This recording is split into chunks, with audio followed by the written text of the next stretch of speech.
जय।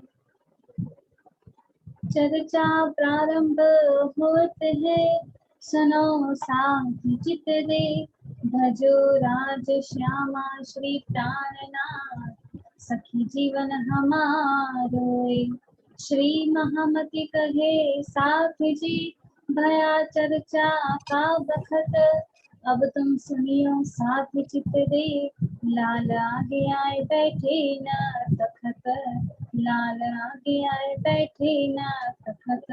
बोले श्री प्राणनाथ प्यारे की जय, धाम के भले की जय। प्रणाम जी सब साथी ने। तो काले આપણે ધ્યાન ધણી શારીરિક પૂર્ણ બ્રહ્મ પરમાત્માની મહત્વ જોયું કે કેવી રીતે હરદાસજીની જે ભક્તિ છે, પ્રેમ ભક્તિ સખી ભાવથી જે ભજી રહ્યા છે, એ હરદાસજીની ભક્તિ જોઈને દેવચંદ્રજી પણ એ જ રીતે ભક્તિ ભાવમાં લીન થઈ ગઈ છે। અને જ્યારે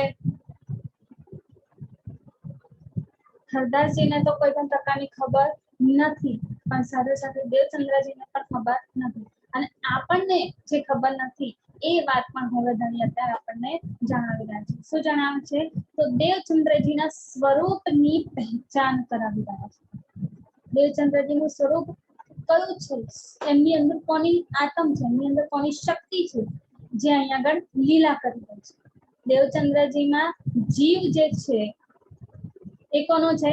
દેવાપી રાજા, નામ છે દેવચંદ્ર તનનું, પણ એની ઉપર જે વિરાજમાન શક્તિ છે એ કોની છે? તો શ્યામાજી। રૂહલ્લા મિસલ ગાજ્યો મમ્મી ઉતરે તબ, રૂહલ્લા શ્યામાજીની આત્મ એમના પર વિરાજમાન છે, અને એ અહીંયા આગળ આ બધી લીલા કરી રહ્યા છે। તો એમના સ્વરૂપની જે પહેચાન છે, એ સ્વરૂપની પહેચાન અહીંયા આગળ કોણ આપી રહ્યું છે? તો વિતકના માધ્યમથી ધણી આપણને આ પહેચાન આપી રહ્યા છે, પણ જે દ્રષ્ટાંત જે પ્રસંગ બતાવી રહ્યા છે ને, એ પ્રસંગ મુજબ કોણ આપી રહ્યું છે? તો બાલ મુકુંદ ખુદ સાક્ષાત પધારીને એ દેવચંદ્રજીની એટલે કે શ્યામાજીની પહેચાન આપી રહ્યા છે। તો કાલે આપણે જે જોયું એમાં શું જોયું કે હરદાસજીએ શું કર્યું?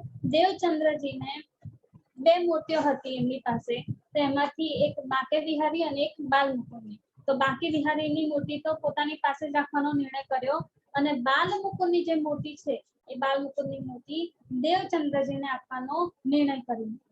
વચન પણ આપી દીધું કે હું કાલે તમને બાલ મુકુંદની મૂર્તિ આપીશ, અને એને તમે તમારા ઘરે પધરાવજો, અને ઘરે પધરાવીને ત્યાં જ એમની સેવા કરજો।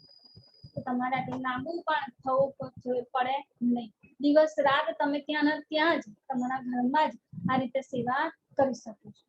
ને આ રીતે શું કરે છે? વચન આપી દીધું। હવે બીજો દિવસ આવી ગયો, રાત્રે પઢાવણી કરી દીધી, પઢાવણી કરીને સુંડાવી દીધા બાકે વિહારી અને બાલ સ્વરૂપ બંનેને, મંદિરના દ્વાર બંધ કરી દીધા, તાળું મારી દીધું। હવે શું છે? સવારે ઉઠે છે, સવારે ઉઠીને જેવું મંદિર ખોલીને જોવે છે, તો મંદિરમાં શું જોવે છે? આશ્ચર્યચકિત થઈ જવાય એવી વાત થઈ ગઈ છે। કઈ કે બાકે વિહારીનું સ્વરૂપ તો ત્યાંનું ત્યાં જ છે, પણ બાલ મુકુંદનું સ્વરૂપ દેખાતું નથી। એ ક્યાં જતું રહ્યું છે? કોઈક લઈ ગયું છે કે ક્યાંક અદ્રશ્ય થઈ ગયા છે? કશી જ ખબર નથી। હવે આશ્ચર્યચકિતની સાથે સાથે ચિંતા થઈ ગઈ છે, દુઃખ થઈ રહ્યું છે કે શું થઈ ગયું? ભગવાનને મારાથી વિષય કેમ ગયા છે? ક્યાં જતા રહ્યા છે? મને દેખાતા કેમ નથી? ઘરમાં બધાને પૂછે છે, પણ બધાનો જવાબ શું છે? અહીંયા આગળ તમારા સિવાય બીજું કોણ આવી શકે છે? પત્ની અને બાળકો શું કહે છે? તમારા સિવાય બીજું કોઈ મંદિરમાં પ્રવેશ કરી શકતું નથી। તો તમે જ તો રાત્રે પઢાવણી કરી હતી, તો હવે તમે જ જાણો કે બાલ મુકુંદ ક્યાં ગયા। અમે તો એમને અડ્યા પણ નથી અને જોયા પણ નથી। એટલે હવે જેમ જેમ વિચાર આવે છે ને એમ શું વિચાર આવે છે કે દેવચંદ્રજી જ્યારે આવશે લેવા માટે, ત્યારે હું એમને શું જવાબ આપીશ? હું એમને શું કહીશ? આજે તો મારે એમને બાલ મુકુંદની સેવા આપવાની હતી કે એમને ઘરે પધરાવણી કરે અને ત્યાં જ એમની સેવા કરે, પણ આજે જ બાલ મુકુંદ તો અદ્રશ્ય થઈ ગયા છે. હવે હું એમને શું આપીશ, શું કહીશ, એ મારા વિશે શું વિચારશે કે મારે જ એમને મૂર્તિ આપી નથી, એટલા માટે થઈને મેં જ એમને છુપાવી દીધા છે. ઘરમાં ત્રાહિમામ ઉભો કરી ગયું છે, બધે જ શોધખોળ ચાલુ છે, બધા શોધી રહ્યા છે કે ક્યાંકથી બાલ મુકુંદ મળી જાય, પણ ક્યાંય કોઈને પણ બાલ મુકુંદ મળતા નથી. હવે દુખી થઈને બેસી ગયું છે. હવે આ બાજુ દેવચંદ્રજી પોતાના ઘરે બધી જ તૈયારી કરીને આવે છે. આખું ઘર સજાઈ દીધું છે. ઘરમાં જ્યાં બાલ મુકુંદને બેસાડવાના છે, વિરાજમાન કરવા છે, એ બાલ મુકુંદની જગ્યા પણ સારી રીતે સજાવી દીધી છે. સેજ્યા કે સિંહાસન બધું જ તૈયાર કરી દીધું. અને હવે શું છે, વિચાર કરીને ઘરેથી નીકળ્યા છે કે આજે તો મારા ઘેર ભગવાન આવવાના છે. ખુશી છે, ઉમંગ છે. ખબર નથી હજી કે ભગવાન તો ગાયબ થઈ ગયા છે. એટલે ઘરેથી નીકળ્યા છે તો કેવા નીકળે છે, ખુશીથી નીકળે, રાજી ખુશી થઈને નીકળે છે કે આજે મારા ઘેર ભગવાન આવશે. અને જેવું મંદિરમાં આવે છે તો શું જોવે છે, એકદમ સન્નાટો. કોઈની જોડે વાત કરતા નથી. બધા જ દુખી થઈને બેસી રહ્યા છે. શું થયું છે, કેવી રીતેનું થયું છે, કશી જ ખબર નથી. હરદાસજીની સામે આવીને બેસે છે, જ્યાં હરદાસજી બેઠેલા છે ત્યાં આવીને બેસીને હરદાસજીને પૂછે છે, ગુરુજી શું થયું છે, કેમ તમે દુખી છો? ત્યારે હરદાસજી બધી વાત કરીને કહે છે કે આ રીતે રાત્રે મેં બંનેને સુવડાવ્યા હતા, પણ અત્યારે જ્યારે સવારે ખોલીને જોયું ત્યારે બાલ મુકુંદજી દેખાતા નથી. ક્યાં જતા રહ્યા છે મને પણ કશી ખબર નથી. દેવચંદ્રજીને પણ આ વાત જાણીને ઘણું દુઃખ થયું. શું કહે છે કે મારામાં જ ક્યાંક કમી છે કે મારા ઘેર ભગવાન આવવા માંગતા નથી. એ તો ઓલરેડી મૂર્તિ પૂજાને નથી જ માનતા, મૂર્તિ પૂજા નથી જ કરતા, પણ અહીંયા શું છે, હરદાસજીએ સેવા આપવાની કીધી હતી કે જેનાથી એ પ્રેમ ભક્તિ થઈ શકે, સખી ભાવથી ભજી શકાય છે. અને સામે કોઈ સ્વરૂપ તો હોવું જોઈએ ને કે જેનાથી ભજી શકાય. એટલે શું કરે છે, બાલ મુકુંદની જેવી આપવાની વાત કરી એવા જ અદ્રશ્ય થઈ ગયું. હવે આ વાત જયારે દેવચંદ્રજીને ખબર પડી તો દેવચંદ્રજી પણ દુખી થઈને બેસી જાય છે. અને શું કરે છે, હરદાસજીને સાંત્વના આપે છે કે ગુરુજી તમે ચિંતા કરશો નહીં, આ ખામી તો મારામાં છે કે મારા ઘેર ભગવાન આવવા માંગતા નથી. બાકી તમારા પર મને કોઈ પણ પ્રકારનો શક કે શંકા કે કુશંકા નથી. તમે તો ત્યારે જ મને એ બાલ મુકુંદને સ્વરૂપ આપી દીધું હતું જ્યારે તમે મને વચન આપ્યું કે હું તને કાલે આ રીતે બાલ મુકુંદની મૂર્તિ આપીશ અને તું એને ઘેર પધરાવજે. તો જ્યારે આ રીતે બધી વાતો કરે છે ત્યારે સાંત્વના આપે છે, સમજાવે છે, પણ શું થાય છે, દેવચંદ્રજી પોતાની ભૂલ માને છે અને હરદાસજી પોતાની ભૂલ માનીને બેસી રહ્યા છે કે મારા જ કારણે ભગવાન ઈશ્વરને ક્યાંક જતા રહ્યા છે. હવે શું કહે છે, જ્યાં સુધી ભગવાન દર્શન નહીં આપે ને ત્યાં સુધી હું અન્ન જળ કશું જ પણ લઈશ નહીં. બાકે વિહારી તો ત્યાંના ત્યાં જ છે, તો એમની સેવા કરીને એમને બાલ ભોગ આરોગાયો. બાલ ભોગ આરોગાઈને પછી રાજભોગનો પણ સમય થઈ ગયો તો રાજભોગ પણ આરોગાયો, પણ પ્રસાદ લીધો નથી. અન્ન પણ નથી લીધો પ્રસાદનું અને જળ પણ લીધું નથી. હવે આ બાજુ ગુરુજી ના ખાય તો દેવચંદ્રજી પણ જમે. એમણે પણ નિર્ણય લઈ લીધો કે હું પણ જમીશ નહીં. અને આવા સમયમાં જમી પણ ના શકે, કોઈને ભૂખ ના લાગે. ઘરમાં તો જાણે કેવો માહોલ થઈ ગયો છે, જાણે એકાદશીનું વ્રત બધાએ કર્યું હોય. બધાએ શું કર્યું છે, અન્ન જળનો ત્યાગ કરી દીધો. પતિ ના ખાય ત્યાં સુધી પત્ની ના ખાઈ શકે, પત્ની ના ખાય ત્યાં સુધી બાળકો પણ ખાતા નથી. એટલે માતા ના ખાય ત્યાં સુધી બાળકો પણ જમતા નથી. કોઈ નથી જમી રહ્યું, પિતા પણ નથી જમી રહ્યા, માતા પણ નથી જમી રહ્યા. દેવચંદ્રજી આવે છે એ પણ નથી જમતા. બાળકો પણ કેવી રીતે જમે, એમણે પણ કશું ખાધું નથી. બધા જ ભૂખ્યા તરસા બેસી રહ્યા છે. આખો દિવસ આમનો આમ વીતી ગયો. પણ બાલ મુકુંદ આવ્યા નથી. હવે મધ્યરાત્રિ જ્યારે થાય છે, મધ્યરાત્રિ એટલે કે 12 વાગ્યાનો સમય, જ્યારે 12 વાગ્યાનો સમય થાય છે ત્યારે જ્યારે હરદાસજી શું કરે છે, ટેકો લઈને દુઃખી થઈને બેસી રહ્યા છે અને એક નાનું અમથો ઝોકું આવી જાય છે. નિંદ્રા નથી અને જાગૃતિ પણ નથી. સમજવાની વાત છે, નિંદ્રા પણ નથી, જાગૃતિ પણ નથી. આ અવસ્થા કેવી કહેવાય? જેવી આપણી યોગ માયામાં અવસ્થા હતી ને એવી અવસ્થા. નિંદ્રા પણ હતી અને જાગૃતિ પણ હતી, બંને હતું, અર્ધ નિંદ્રા અને અર્ધ જાગૃતિ. અહીંયા પણ હરદાસજીને કોણ આવવાનું છે કહેવા માટે? તો એ અખંડનું સ્વરૂપ, જેને યોગ માયામાં 5મી બહિષ્માં અખંડ કરે છે. એટલે એમની સ્થિતિ પણ કેવી થઈ છે ત્યારે? અર્ધ જાગૃતિ અને અર્ધ નિંદ્રામાં. ના જાગે છે ના સુઈ રહ્યા છે. એટલે ઝપકું સહેજ મારી લીધું અને શું કરે છે? જેવી ઝપકી મારી એવી શું થાય છે? એમને દર્શન થાય છે. કોના? તો બાલ મુકુંદ સ્વયં પોતે પ્રગટે છે. कहाँ आए बाल मुकुंद जी? साक्षात दियो दर्शन, साक्षात दर्शन આપે છે. એ બાલ મુકુંદજી જેમને 5મી બહિષ્માં અખંડ કરવામાં આવ્યા છે, એ બાલ મુકુંદજી જે 11 વર્ષ અને 52 દિવસની લીલા કરી છે, એ બાલ મુકુંદજી જેમની અંદર બેસીને ધણીએ 11 વર્ષ અને 52 દિવસની લીલા કરી. પણ અખંડ કોને કર્યા? તો એ વિષ્ણુ સ્વરૂપને. એ વિષ્ણુ સ્વરૂપ હવે જે અખંડ થયેલા છે ને એ અહીંયા આગળ દર્શન આપે છે. મૂર્તિને કશું લેવા દેવા નથી. મૂર્તિ ભલે બાલ મુકુંદની છે પણ સ્વરૂપ કોનું આવ્યું છે? એ મૂર્તિનું સ્વરૂપ નથી આવ્યું. મૂર્તિ તો કેવી છે? જળ છે. મૂર્તિનું સ્વરૂપ નથી આવ્યું. કોણ આવ્યું છે? સાક્ષાત બાલ મુકુંદ પોતે પ્રગટ થયા છે અને પોતે આવીને હવે જણાવી રહ્યા છે. હવે જેવું દર્શન કર્યા અને જોયું કે બાલ મુકુંદ સામે આવીને ઉભા છે, આવી રીતે તો અત્યાર સુધી ક્યારેય દર્શન થયા નથી. અને હવે એમના જે દર્શન થયા છે ને એ દર્શનથી શું થાય છે? અહો પ્રભુજી કહા ગયે હતે? હે પ્રભુજી, એ મારા ભગવાન તમે ક્યાં ગયા હતા?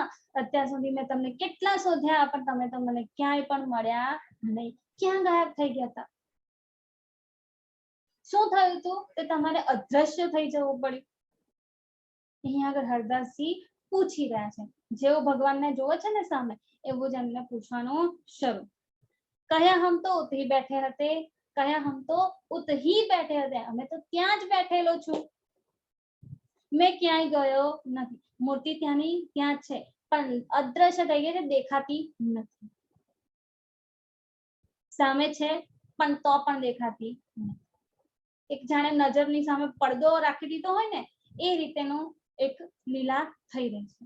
આ લીલા કેમ કરવામાં આવી? કે અદ્રશ્ય નથી તો પણ નથી દેખાતી, સામે બેઠી છે તો પણ નથી દેખાતી. તો કેમ આ લીલા કરવામાં આવી? કારણ કે સાક્ષાત સ્વરૂપ પોતે આવે છે એટલે એમણે આ રીતે લીલા કરી છે. જો આ રીતે ના કરે તો જે પહેચાન કરવાની છે ને એ પહેચાન થઈ શકે નહીં. સરખી સામેથી આવીને મૂર્તિ દેખાતી સામેથી આવીને કે તો એટલું જે ઇફેક્ટ પડવી જોઈએ ને એ ના પડે. એટલે શું કર્યું? પહેલા મૂર્તિ ગાયબ કરી દીધી, ચિંતિત કરી દીધા, દુઃખ ઉપજાવ્યું અને પછી પ્રગટ થઈને દર્શન આપી રહ્યા છે. અને શું કહે છે? હમ તો ઉતહી બેઠે હતે, હું તો ત્યાંનો ત્યાં જ બેસી રહ્યો છું, હું ક્યાંય ગયો નથી. તો પછી હરદાસજી પૂછે તો પછી કેમ નથી દેખાતા મને? ત્યાં જ બેઠા છો તો દેખાવા જોઈએ ને. બાકે વિહારીજી તો દેખાય છે, તમે કેમ નથી દેખાતા? તમારું સ્વરૂપ મને નજર આવતું નથી. તો શું કહે છે? હા હું તને દેખાતો નથી પણ બેઠો તો ત્યાંનો ત્યાં જ છું, માત્ર દેખાતો નથી. કેમ નથી દેખાતો? કારણ કે મારે તને એ દેવચંદ્રજીની પહેચાન આપવી છે. કોઈ કયા દેવચંદ્રજી? જેમની ઘેર તું મને મોકલી રહ્યો. તું મને ક્યાં પધરાવે છે? તો દેવચંદ્રજીના ઘરે પધરાવાનો હતો ને, પણ એમની સેવા હું લઈ શકતો નથી. ને હું એમના ઘેર જવા માંગતો નથી. કેમ નથી જવા માંગતા? તો શું કહે છે? सो तुमको इन स्वरूप की भय नहीं पहचान, मैं इनकी सेवा ना सह सको एहसान. सो तुमको इन स्वरूप की भय नहीं पहचान. તમને તો એમના સ્વરૂપની પહેચાન નથી થઈ, તમને એમની અસલ જે પહેચાન છે એ ખબર પડી નથી. એટલે તો એમની જોડે કચરા, પોતું, વાસણ, કપડા, પાણી ભરાવાનું કે જે કંઈ પણ મંદિર સાફ કરાવવાનું બધું તમે કરાવી રહ્યા છો. પણ આ વસ્તુ મારા માટે થઈને એ કરે એ હું સહન કરી શકતો નથી. આ રીતે એ મારી સેવા કરે એ સહન થઈ શકતી નથી. કારણ કે તમને પહેચાન નથી, પણ મને એમની પહેચાન છે કે એ કોણ છે. શું કહે છે? મેં ઇનકી સેવા ના સહ શકું, હું એમની સેવા સહન કરી શકતો નથી. કેમ? કારણ કે એ તો અખંડ સ્વરૂપ છે, અખંડ રાજ્ય છે ને, એમના આહલાદીની શક્તિ છે, આનંદ અંગ છે. એમના દ્વારા તો હું અખંડ થયો છું. વ્રજમાં આવ્યો ત્યારે ચતુર્ભુજ સ્વરૂપ હતું મારું. દેવકી અને વસુદેવનો પુત્ર થઈને આવ્યો ત્યારે ચતુર્ભુજ સ્વરૂપમાં આવ્યો હતો. એવી કરીને એમ કરીને મેં જન્મ લીધો છે. જન્મ મારો થયો છે વિષ્ણુનો. પણ શું થયું છે? જ્યારે એ સ્વરૂપ જ્યારે બે ભુજાવાળું થઈ ગયું ને, પછી એને શું કર્યું? ગોકુળમાં લઈ ગયા. જેવું ગોકુળમાં લઈ ગયા, નંદ ઘેર પ્રવેશ થવાનો ત્યારે શું? આતમ અક્ષર જોશ ધની ધામ નંદ ઘર કિયો પ્રવેશ. આતમ અક્ષરની અને જોશ ધામધણીનો જોશ આવ્યો અને એમની લીલા હવે શરૂ થઈ. તો એ જે 11 વર્ષ અને 52 દિવસની જે લીલા હતી, જેને તું બાલ મુકુંદ કરીને એમની સેવા કરી રહ્યો છું, એ સ્વરૂપમાં લીલા કોની હતી? એ અખંડ સ્વરૂપની, એ અક્ષરાતીતની લીલા હતી. અને આ જે દેવચંદ્રજી છે ને, એમની અંદર કોણ છે? તો એ ત્યાંના રાધા રાણી છે. એ રાજ્યને કે શ્યામાજીને ઓળખતા નથી. એમને શું પહેચાન છે? રાધા રાણી અને એ અખંડ સ્વરૂપ. રાધા રાણીમાં પણ એ અખંડની શક્તિ આવેલી હતી એ સમય. અને એમના ધણીએ એટલે કે રાજ્યએ શું કર્યું? મને એમની લીલા જ્યારે પૂરી થઈ ત્યારે અખંડ કયો? 5મી બહિષ્માં. તો મને અખંડ કરનારા જે છે એમની સેવા મારે કરવાની હોય કે એ મારી સેવા કરે? એટલે હું એમની સેવા સહન કરી શકતો નથી. એટલે મારી મૂર્તિ છે તું એમને આપીશ નહીં. ના સહ શકો એહસાન, અને હું એમનું એહસાન પણ સહન કરી શકતો નથી. એમના એહસાન છે મારા પર કે એમણે મને ભવસાગર પાર કરાવી દીધું છે. અત્યાર સુધી કોઈ પણ આટલા બધા બ્રહ્માંડ પહેલેથી બનતા આવ્યા છે, મિટતા આવ્યા છે ને, એમાં હું દર વખતે જન્મ લઉં, દર વખતે મૃત્યુ પામું છું. મારા જન્મ મરણના ચક્કર પણ તમારી જેમ ચાલતા જ હું પણ જન્મું, હું પણ મરું. પણ આ વખતે જ્યારે કૃષ્ણ નામે એમણે જે લીલા કરી છે ને, અને એની અંદર હું વિષ્ણુનો જીવ બેઠેલો હતો અને મારી ઉપર એ અક્ષરાતીતની આત્મ હતી ને, અક્ષરાતીતની શક્તિ હતી અને અક્ષરની આત્મ વિરાજમાન હતી. તો એમની જે લીલા થઈ ને, એમના કારણે મારું સ્વરૂપ શું થયું? આખા બ્રહ્માંડમાં પૂજવા લાયક બની ગયું છે. આખા બ્રહ્માંડમાં કૃષ્ણ નામ એટલે જ બોલાય છે. જો એમણે લીલા ના કરી હોત તો કૃષ્ણને કોઈ ના ઓળખાય. બહુ એટલા રામ રામ રામ કરવા વાળા નહીં મળે, કૃષ્ણ વાળા તો બધા જ મળી જાય. જે જ હશે, કોઈ બીજા ધર્મ ના હશે ને, તો એ પણ સૌથી પહેલા જો ભગવાનનું નામ લેશે ને તો કોનું લેશે? કૃષ્ણનું. સૌથી પ્રખ્યાત છે કૃષ્ણનું સ્વરૂપ. અને કૃષ્ણના સ્વરૂપમાં પણ કોની પૂજા થઈ? તો બાલ મુકુંદ અને બાંકે વિહારીની. કોઈ દ્વારકા વાળાની સેવા ના કરે, એમની મૂર્તિઓ નથી બેસાડતા. દ્વારકા વાળાની કોઈ મૂર્તિ જોઈ છે? ક્યાંય નથી. કયા કૃષ્ણ જોવા મળે? હંમેશા વાંસળી વાળા. દ્વારકા વાળો જે હતો એમની જોડે વાંસળી હતી નહીં. એ તો શસ્ત્રો સાથે હતા. વાંસળી વાળા કોણ? જેમની અંદર આપણા ધણીએ લીલા કરી છે. એ સ્વરૂપને બધા ઓળખી રહ્યા છે, પણ એની અસલ ઓળખાણ કોઈને પણ નથી. એ ત્રણ કૃષ્ણ જે થયા છે ને, એ ત્રણ કૃષ્ણની પણ કોઈને ઓળખાણ નથી. બધા તો શું માને છે, જે બાલ ગોપાલે લીલા કરી એ જ રાસની લીલા કરવા વાળો છે, અને એ જ આગળ જઈને મથુરા અને દ્વારકાની લીલા કરવા વાળો છે. એક જ છે. જેમ આપણે નાનપણમાંથી પછી મોટા થઈએ ધીમે ધીમે આપણું સ્વરૂપ એકનું એક જ છે. આપણે જેવા જન્મ્યા છે એવા જ મરીશું.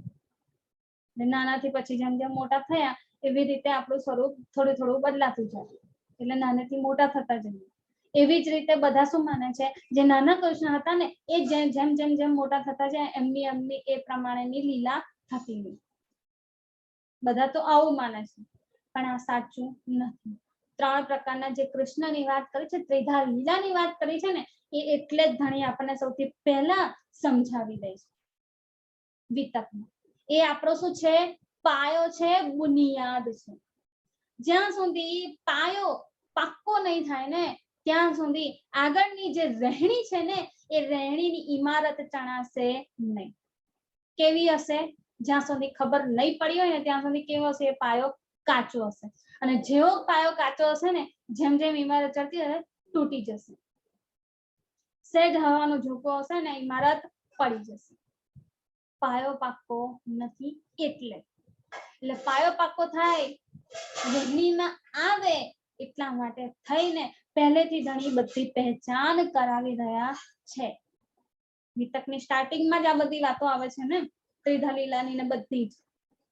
તો કેમ આપી એ બધી વાતો પહેલા સ્ટાર્ટિંગમાં? આ પાયો પાકો કરવા કે આ આપણી બુનિયાદ છે.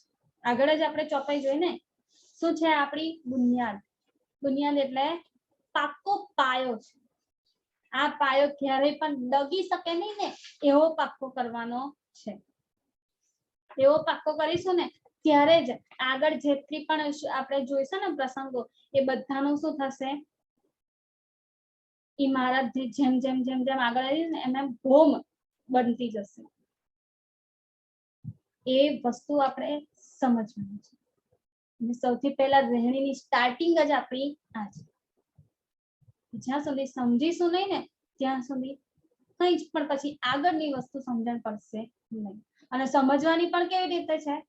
ખાલી સાંભળી લીધું કે 2-4 મિનિટ માટે હા હા હા કરી લીધું કે સહેજ પછી રડું પણ આવી જાય, એ સમજવાની વાત નથી. દિલમાં ગ્રહણ થઈ જોઈએ છે, ફિટ બેસી જવી જોઈએ.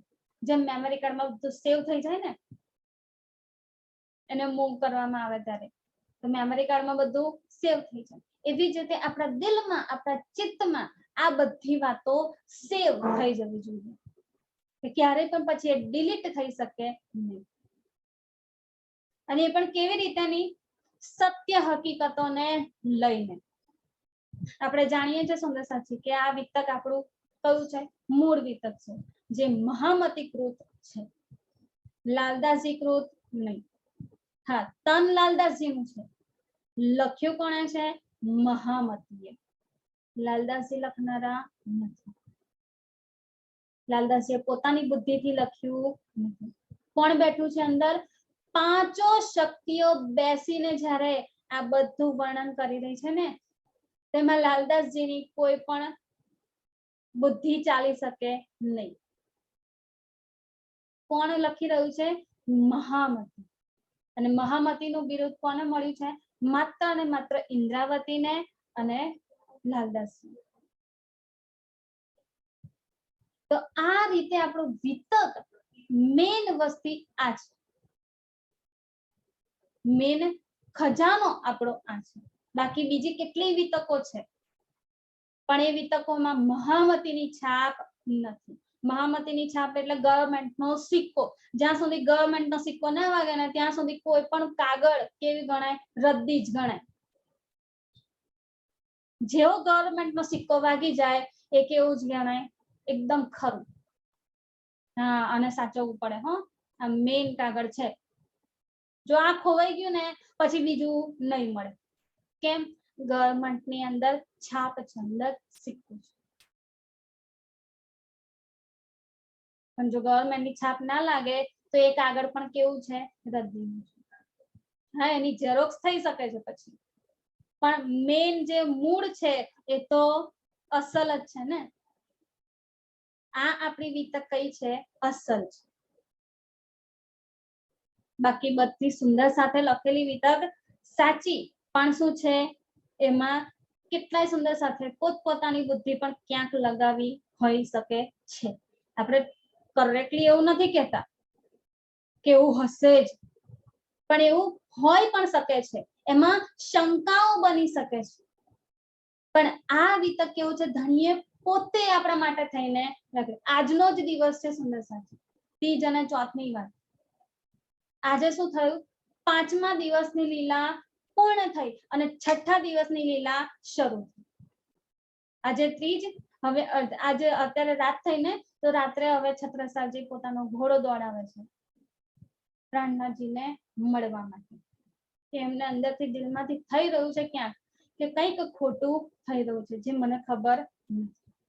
એટલે છત્રસાલજી શું કરે છે? ફટાફટ પ્રાણનાથજીને મળવા માટે નીકળે છે. જેવો પ્રાણનાથજીને મળવા માટે નીકળે છે, વચ્ચે કેન નદી ભરપૂર વરસાદ થઈ રહ્યો છે, મુસળધાર. સાથે સાથે નદી ઉફાનમાં આવી ગઈ છે, પૂર આવી રહ્યું છે.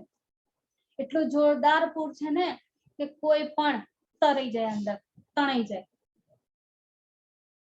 કોઈ એમાંથી બહાર નીકળી શકે નહીં જો અંદર પડે તો. અને એવી કેન નદીમાં, પૂરજોર વહેતી કેન નદીમાં શું કરે છે? શ્રી છત્રસાલજી પોતાનો ઘોડો દોડાવે છે. ઘોડો ઉછાળ્યો. ભલાભાઈ એમણે કેન નદી છત્રસાલજીને પાર કરાવી દીધી. ધણીની મહેરથી કંઈ જ પણ છત્રસાલજીને થયું નથી. અને પછી આજ રાત્રિના સમયે છત્રસાલજી બંગલાજીમાં આવે છે મઉથી.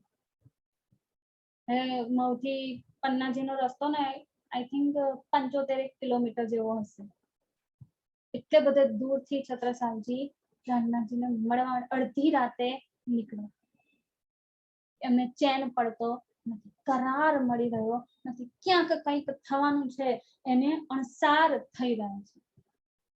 એટલે શું કરે છે? છત્રસાલજી પ્રાણનાથજીને આ રીતે મળવા નીકળે છે.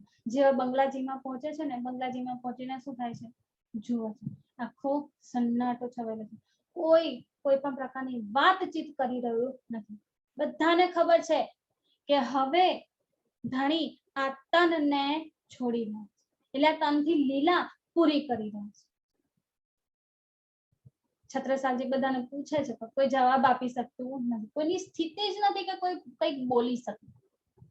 શું કહે છે? હવે મારે કોઈને નથી પૂછવું, હું રાજજીને સામે જ પૂછવા જાઉં. પ્રાણનાથજીની સામે બેસીને માથું શીશ ઝુકાવે છે, પ્રણામ કરે છે અને વારે ઘડીએ વિનંતી કરી રહ્યા છે કે તમે ઉઠો, કેમ બોલતા નથી? અત્યારે તો હું આવું તો ચર્ચા ચાલુ હોય, અત્યારે તો ચર્ચા પણ નથી ચાલુ. એ પરમધામની વાતો ચાલુ હોય, આનંદ મસ્તીની લહેરો ઉમળતી હોય છે, અને અત્યારે આટલો બધો સન્નાટો છવાયેલો છે બંગલાજીમાં. આવો માહોલ તો ક્યારેય બંગલાજીમાં જોયો નથી. આ એ જ દિવસ છે સંદેશા, આજના જ દિવસ. જેવું છત્રસાલજી કહે છે તમે નથી ઉઠી રહ્યા ને, તો હવે હું તમને ઉઠાડવા માટે શું કરું? આ મારું માથું તમને સમર્પિત કરી દઈશ, પછી ઉઠજો. જેવી કટાર કે તલવાર કાઢીને માથે અહીંયા મૂકે છે ને ગરદને, એવું જ પ્રાણનાથજી શું કરે છે? એમનો હાથ રોકી લે, કાપી નાખત એ તો ગરદન. એ ક્યારેય પણ મોતથી બીવાતા નથી. શેનાથી બીવાઈ રહ્યા છે? એ જુદાઈગી જે થવાની છે ને એનો ડર લાગી રહ્યો છે. ધણી વગર કેવી રીતે ચાલી શકે? એ 11 વર્ષની સુંદરસાજી લીલા જયારે આપણે વિચારીએ ને, અષ્ટપ્રહરની લીલા આગળ આવશે છેલ્લે, તો એ અષ્ટપ્રહરની લીલામાં 11 વર્ષ સુધી થઈ છે. કન્ટિન્યુ ચાલુ છે, રાત દિવસ 8 પ્રહર 64 ઘડી ચાલુ છે, નિરંતર ચાલુ છે. ક્યાંય પણ એમાં સ્ટોપેજ આવ્યું નથી. એવું નથી આવ્યું કે ચલો રાત થઈ ગઈ તો મૂકી દઈએ, પડતો મૂકી દઈએ, કાલે સવારે ઉઠીને કરીશું. ના, રાત્રે પણ એ કન્ટિન્યુ ચાલુ જ છે. એ પરમધામની લીલાના સુખો જે છે ને, અહીંયા બેઠા બેઠા જાગણી રાસ કરીને પ્રાણનાથજીએ બધાને આપ્યા છે. આપણા ધણીએ બધાને આપ્યા છે.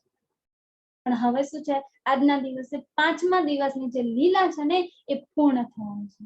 5મા દિવસની લીલા પૂર્ણ નહીં થાય તો 6થો દિવસ ચાલુ થઈ શકશે નહીં. અને હવે શું છે, 6થા દિવસની લીલાનો આરંભ થવાનો છે.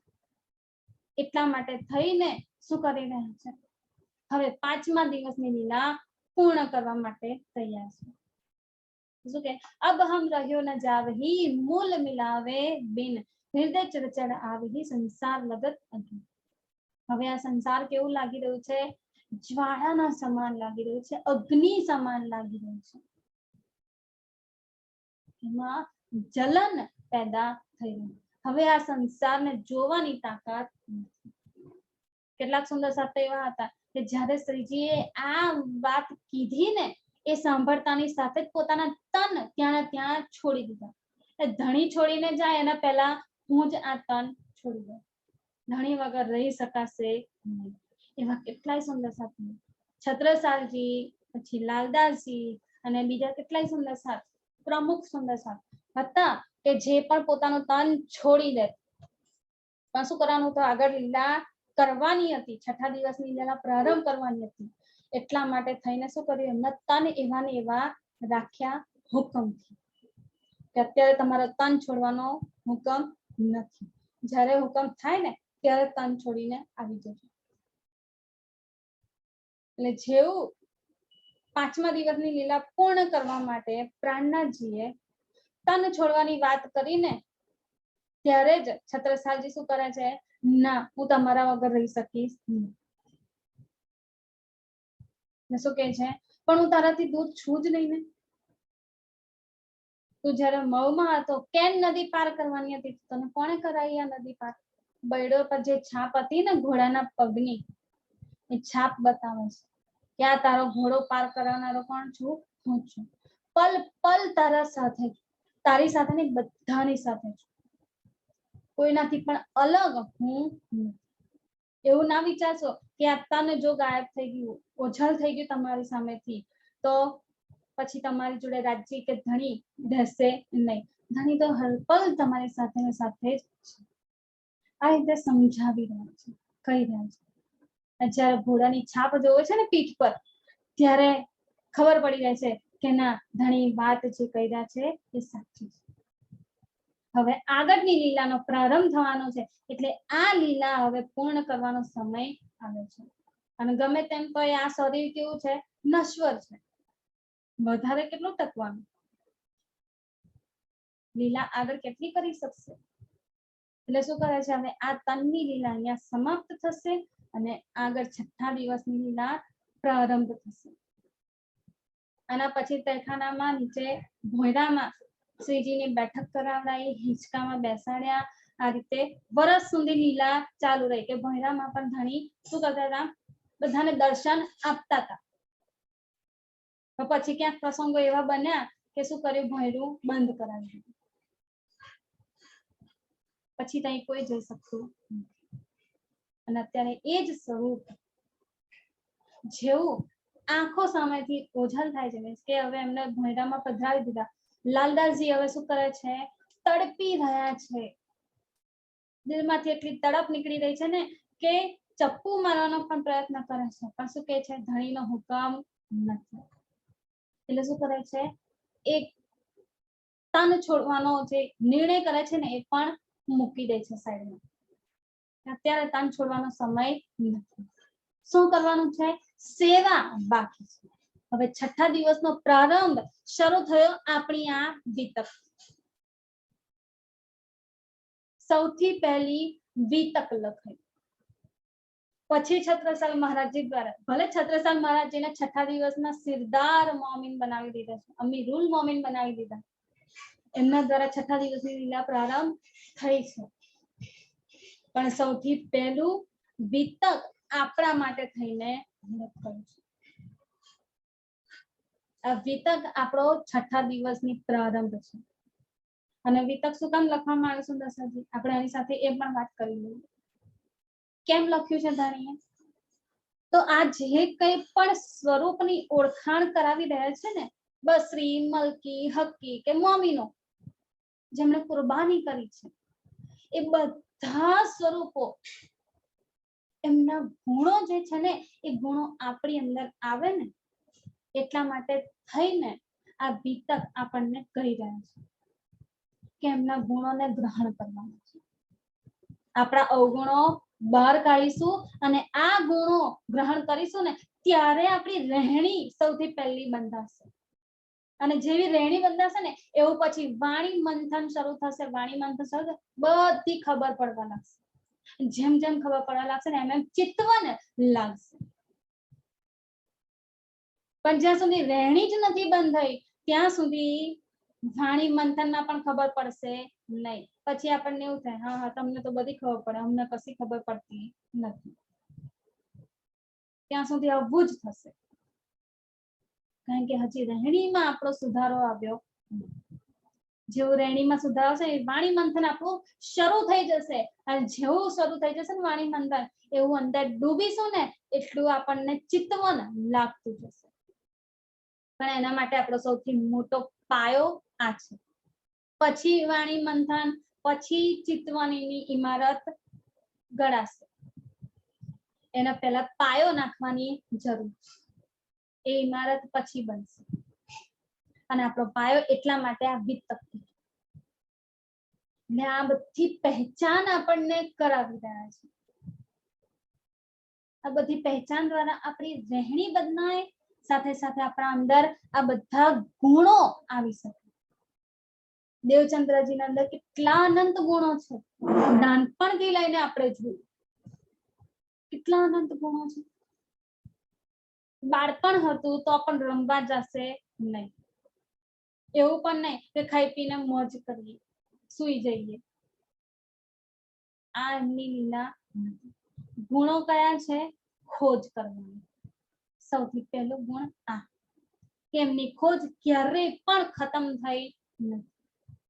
એ ખોજ નિરંતર ચાલુ છે.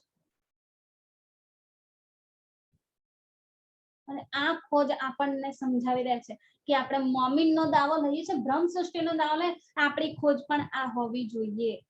એવું નહીં કે રાજ્ય વાણીમાં મેં કોણ, કહા સે આઈ, કહા મેરો ભરતા, બધી વાત જણાવી દીધી એટલે ખોજ આપણી પતી ગઈ. ખોજ કન્ટિન્યુ ચાલુ છે. ધીરે ધીરે ખોજ આગળ વધતી જાય છે. શેની ખોજ થશે? ધીમે ધીમે વાણીમાં ડૂબીશું ને એમ એમ ખોજ વધતી જશે. જેમાં સાગર હોય, સમુદ્ર હોય ને, તો સમુદ્રની અંદર નીચે છેક તળિયે મોતી હોય, છીપમાં મોતી હોય ને, આમ છીપ હોય, છીપની અંદર મોતી હોય, પણ એ ઉપર ના તરે ક્યારે. ઉપર ઉપરથી આપણને ના મળે. એના માટે અંદર ડૂબવું પડે, મરજીવા બનવું પડે. એ મરજીવા બની જ્યારે અંદર છે કે એની તળહટીમાં જઈએ ને, અંદર ગહેરાઈમાં જઈને, જ્યારે અંદરની જે જમીન છે ને ત્યાં જઈને લઈએ ને, જોઈએ, શોધીએ, ત્યારે ક્યાંક એક મોતી મળી શકે છે. એટલી બધી મહેનત પછી.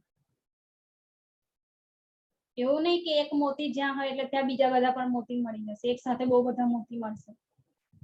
ઘણી મહેનત કરવી પડે. એટલા મોટા સમુદ્રમાંથી 4-5 મોતી કાઢવા હોય ને, તો એના માટે કેટલીક જગ્યાએ ખોજ કરવી પડે. એક મોતી અહીંયાથી મળે છે, બીજો મોતી ક્યાંય દૂરથી મળશે, ત્રીજો મોતી તો ક્યાંય કેટલી બાજુ દૂરથી મળશે. અલગ અલગ જગ્યાએ શોધવું પડે. આ ઈશ્ક, પરમધામનો ઈશ્ક છે ને, એ આપણો મોતી છે. એમને હાથમાં નહીં આવે. આ મરજીવા બનવું પડશે, વિતક અને વાણીમાં ડૂબવું પડશે,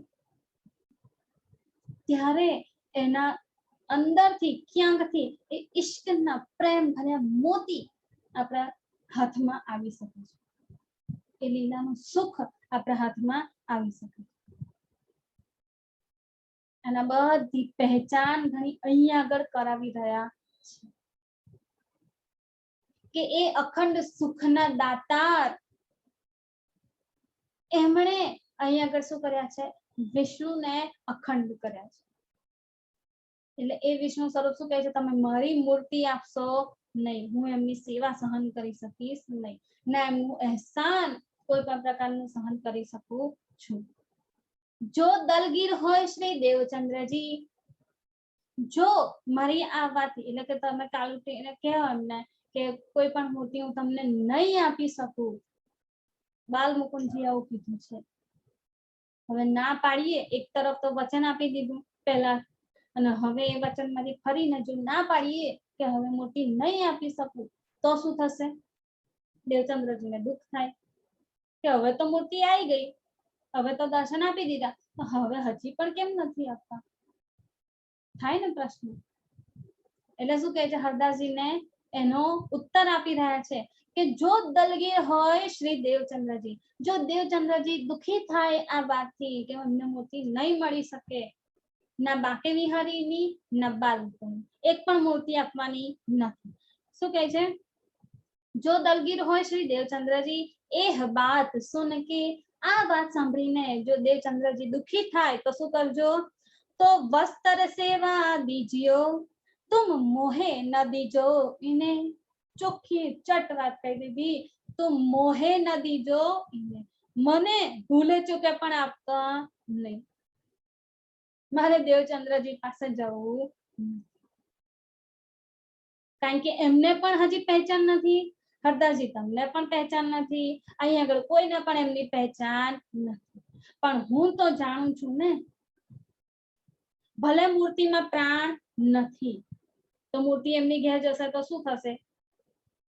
પ્રાણ તો નથી જ ને, પણ અખંડ સ્વરૂપ તો જાણે છે ને કે આ બ્રહ્માંડ કેવું છે? નશ્વર. આ બ્રહ્માંડ નશ્વર છે, તેમની મૂર્તિઓ પણ કેવી છે? નશ્વર. અને એ નશ્વરની પૂજા જો અખંડ સ્વરૂપ કરે તો એ સહન થાય. મૂર્તિ પૂજા છોડી દીધી છે, હવે પછી પકડાવાની નથી. એટલે શું આપવાનું કહે છે? મૂર્તિ ના આપતા, મને ના આપતા, શું આપજો? બાકે વિહારીના વસ્ત્ર જે છે ને એ વસ્ત્રની સેવા તમે અમને આપજો. વસ્ત્રની સેવા કેમ? તેની વાત આપણે પણ આગળ પણ જોઈ લીધી છે કે જ્યારે 11 દિવસની લીલા આ ત્રીજા બ્રહ્માંડમાં, જ્યારે 11 વર્ષ અને 52 દિવસની લીલા જે શરૂ થઈ, જ્યાંથી પૂરી થઈ ત્યાંથી આ ત્રીજું બ્રહ્માંડ ઉભું થયું કાલમાં. જેવું બ્રહ્માંડ ઉભું થયું ત્યાં 11 દિવસની લીલા માટે ગોલોકી શક્તિ આવી. ગોલોકી શક્તિ આવી, એમણે શું કર્યું? 7 દિવસ ગોકુળમાં લીલા કરી અને 4 દિવસ મથુરામાં લીલા કરી છે. તો ગોકુળમાં શું લીલા કરી? રાસ રમાય. કયો રાસ? જે અખંડ રાસ છે એનું પ્રતિબિંબ મન એટલે કે અવ્યાકૃતમાં પડ્યું, અને એના પ્રતિબિંબનું પણ પ્રતિબિંબ આ બ્રહ્માંડમાં અહીંયા ગોકુળમાં પડ્યું છે, અને ત્યાં રાસ રમાયો છે. તો રાસ રમનારો કોણ? ગોલોકી શક્તિ. પરમધામની કોઈ પણ શક્તિ નથી. ના આત્માઓ છે, ના શ્યામાજી છે, કે ના રાજજી છે, કે ના અક્ષર છે. કોઈ પણ આ ત્રીજા બ્રહ્માંડની લીલામાં છે નહીં. હજી કોઈ અહીંયા આગળ ઉતરી આવ્યું નથી. તો લીલા કોણ કરી રહ્યું છે? ગોલોકી શક્તિ દ્વારા લીલા થઈ રહી છે, વેદ ઋચાઓ દ્વારા લીલા થઈ છે. હવે જેવી રાસની રામત 7 દિવસની લીલા પૂરી થઈ, એવું શું થયું? 4 દિવસની લીલા શરૂ થઈ. એ મથુરાની લીલા. એ મથુરાની લીલા જેવી પૂરી થઈ એવી 11 દિવસની લીલા પૂર્ણ કરીને શું કરે છે? એ કૃષ્ણ સ્વરૂપ યમુનાજીમાં જઈને સ્નાન કરે છે, અને યમુનાજીમાં જઈને જે સ્નાન કરે છે ને એ સ્નાનની સાથે જે વસ્ત્ર પહેરેલા હતા એ બધા ઉતારી દીધા અને રાજ વસ્ત્ર પહેર્યા, એટલે હવે રાજા બન્યા. અત્યાર સુધી રાજા બનીને કોઈ કાર્ય કર્યું નથી. અત્યારે કૃષ્ણ બનીને અત્યાર સુધી રહ્યા છે, પણ હવે શું કહેવાયા? રણછોડ અને સાથે સાથે દ્વારકાધીશ. હવે દ્વારકાધીશ થયા. દ્વારકાધીશ કોણ? વિષ્ણુ, એકલા વિષ્ણુ. એમની અંદર હવે ગોલોકી શક્તિ રહી નથી. ગોલોકી શક્તિ શું થઈ? જે વસ્ત્ર ઉતાર્યા ને, પહેલા જે વસ્ત્ર પહેરેલા હતા, વાંસળી, પીતાંબર ને જે કંઈ પણ પહેરેલા હતા રાસની રામતમાં, બરાબર, એ રાસની રામતના વસ્ત્ર જેવા ઉતર્યા એવા જ એ વસ્ત્રમાં શક્તિ જતી રહી અને એ વસ્ત્રો કોને આપવામાં આવ્યા? રાધા રાણીને. રાધા રાણીનું તન જ્યાં સુધી અહીંયા ઘસાયું ત્યાં સુધી જ એ ગોલોકી શક્તિ એમની સાથે જ રહી છે અને એમની અંદર લીલા કરી છે એ ગોલોકી શક્તિ. અને પછી વિષ્ણુએ જે ઈશારો કરવાનો હતો ને લક્ષ્મીજીને, એ ઈશારાની વાત પણ પછી આમાં આવી ગઈ અને આ બધી વાત પછી આ બધી લીલા થઈ. તો હવે આ શું થયું? વસ્ત્રની વાત, કે જે વસ્ત્ર પહેરેલા હતા રાસના, કારણ કે હવે તો કિશોર સ્વરૂપ થઈ ગયું ને. રાસ રમ્યા એટલે કયું સ્વરૂપ રમ્યા? 11 વર્ષ અને 52 દિવસનું સ્વરૂપ નથી. રાસ રમનારું સ્વરૂપ કોણ? જે અહીંયા ત્રીજા બ્રહ્માંડમાં રમ્યા છે. પ્રતિબિંબનું પણ પ્રતિબિંબ પડ્યું છે, તો એ ગોલોકી શક્તિ. ગોલોકી શક્તિ એ શું કયું સ્વરૂપ ધારણ કર્યું છે? તો એ કિશોર સ્વરૂપ છે, જે આપણું રાસના ધણીએ ધારણ કર્યું હતું એ સ્વરૂપ. એવું સ્વરૂપ પ્રતિબિંબનું પ્રતિબિંબ છે ને, તો કોપી અહીંયા જ બનવાનું છે એવું. એટલે એવું સ્વરૂપ અહીંયા પણ બની ગયું, પણ એમાં લીલા કરનારું કોણ છે? ગોલોકી શક્તિ, રાજજી નથી. એટલે આ રીતે જ્યારે લીલા થઈ ને, તો એ સ્વરૂપના જે વસ્ત્ર હતા એ વસ્ત્ર હવે ઉતરી ગયા. 11 દિવસની લીલા જેવી પૂરી થઈ ને એવા જ એ વસ્ત્ર ઉતારી દીધા અને જેવો રાજવેશ ધારણ કર્યો ને એવા એ વસ્ત્ર જેમ ઉતર્યા અને રાજવેશ ધારણ કર્યો, ગોલોકી શક્તિ પણ નીકળી ગઈ અને એ વસ્ત્રમાં સમાઈ ગઈ અને વસ્ત્ર રાધા રાણી પાસે ગયા અને રાધા રાણીની અંદર એ વસ્ત્રની અંદર અને રાધા રાણીની અંદર એ ગોલોકી શક્તિ રહી. હવે અહીંયા કોણ રહ્યું? માત્ર વિષ્ણુ. એટલે એવા જે વસ્ત્રોની શોભા છે ને, એ વસ્ત્રોનો શૃંગાર છે ને, એ સેવા હવે આપવાનું અહીંયા આગળ. એના એ જ વસ્ત્રો નથી, પણ રાસની લીલા કરીને આવે છે, એટલે રાસનું સ્વરૂપ છે ને બાંકે બિહારીમાં, તો એમના વસ્ત્રો પણ કેવા? રાસવાળા. એટલે એ વાઘા વસ્ત્ર આપવાનું અહીંયા આગળ કહે છે. તો વસ્ત્ર સેવા દીજ્યો, તો વસ્ત્રની સેવા આ રીતે તમે એમને આપજો. મૂર્તિ આપતા નહીં. ના બાલ સ્વરૂપની, એટલે મારી મૂર્તિ તો આપવાની જ નથી, પણ બાંકે બિહારીની મૂર્તિ પણ આપતા નહીં. એવું ના કહી દેતા કે હારું બાલ સ્વરૂપ તમારે નથી જવું ને તો હું બાંકે બિહારીને આપી દઉં, તમારા બદલે એ જતા રહેશે.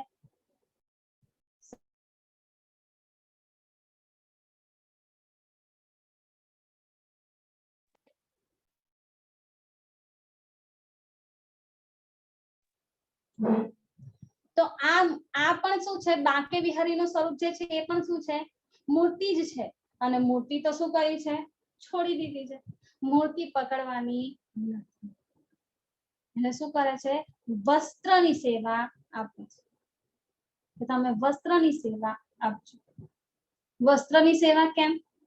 એની અંદર એક ગોલોકી શક્તિ જે છે ને એમના પ્રતિબિંબનું પ્રતિબિંબને પણ એ શોભા છે, એટલે એની લીલા એમાં થઈ છે. એટલે એ વસ્ત્રની તમે આપજો, એ સેવા તમે આપજો. તો મોહે ના દીજો એને પણ ભૂલે ચૂકે પણ મને આપતા નહીં. ચોખ્ખી ના પાડું છું. જો મને આપ્યો છે ને તો આ પહેલી છેલ્લી વાર દર્શન આપું છું, પછી આપીશ નહીં. પછી ક્યારેય પણ દર્શન નહીં આપું. સાક્ષાત સ્વરૂપમાં તો નહીં જ મળે, પણ જે મૂર્તિ અદ્રશ્ય થઈ ગઈ છે ને એ પણ પાછી આવશે નહીં. એટલે શું કે છે? મને તો આપતા જ નહીં, હું એમની સેવા લઈ શકતો નથી. अब प्रभु जी तुम कहाँ हो પૂછી રહ્યા છે હરદાસજી. તમે કહી રહ્યા છો તમે તો ત્યાં જ બેઠા છો, ભલે તમારે એમની ઘેર નથી જવું, તો પણ હવે મૂર્તિના સ્વરૂપમાં તમે ક્યાં છો? તો શું કહે છે? કહી મેં બેઠો વાહી ઠોર. તમે જે મૂર્તિને શોધી રહ્યા છો એ મૂર્તિ ત્યાંની ત્યાં જ વિરાજમાન છે, એ ક્યાંય પણ ગઈ નથી. હવે જોઈ શકો છો. શું કહે છે? જેવું હરદાસજીએ પૂછ્યું કે હવે પ્રભુ તમે ક્યાં જશો, હવે તમે ક્યાં છો? અખંડનું સ્વરૂપ છે ને, તો અખંડનું સ્વરૂપ તો પાછું જતું રહેશે, પણ મૂર્તિ તો ત્યાંની ત્યાં જ છે. એટલે શું કહે છે? કહી મેં બેઠો વાહી ઠોર. હું તો ત્યાંનો ત્યાં જ બેઠેલો છું. યો કરતી આંખ ખુલ ગઈ. આવી રીતે શું થયું? એમની આંખ ખુલી ગઈ. આંખ ખુલી ગઈ એટલે નિંદ્રા અવસ્થામાં નતા, પણ જાગ્રત અવસ્થામાં પણ નતા.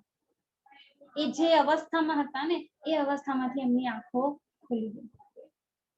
એમને બોધ આવી ગયો, બુદ્ધિ મળી ગઈ. એક પ્રકારનું એ જ એમને લાગતું હતું સ્વપ્ન છે, પણ સ્વપ્ન નથી, સાક્ષાત દર્શન આપણે છે.